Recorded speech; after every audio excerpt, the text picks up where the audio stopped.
இப்போ இந்த salary base பண்ணி இருக்கக்கூடிய சம்லாம் என்ன மேக்ஸிமம் நம்ம யூஸ் பண்ண போறோம்? என்ன கேட்பாங்க அப்படின்னா நமக்கு ஒரு இன்கம் இருக்கும். ஓகேவா? ஸோ நம்ம பேசிக்கா என்ன கொடுத்துருவாங்க, சேலரி பேஸ் பண்ணினாலே நமக்கு இன்கம் இருக்கும்.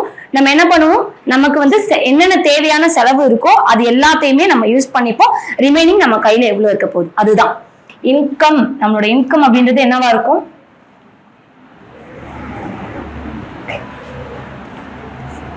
நம்மளோட இன்கம் அப்படின்றது நம்மளோட சேவிங் பிளஸ் எக்ஸ்பெண்டிச்சர். கரெக்டா?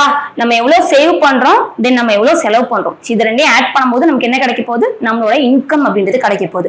ஸோ இதுல இருந்து நம்ம வேற என்னென்ன டீடைல்ஸ் எல்லாம் எடுக்கலாம் அப்படின்னா, நமக்கு இப்போ சேவிங்ஸ் கேட்கறாங்க அப்படின்னா என்ன பண்ணலாம், சேவிங்ஸ்னா இன்கம்ல இருந்து எக்ஸ்பெண்டிச்சரை மட்டும் மைனஸ் பண்ணனா அது நமக்கு சேவிங்ஸ் கிடைக்கும்.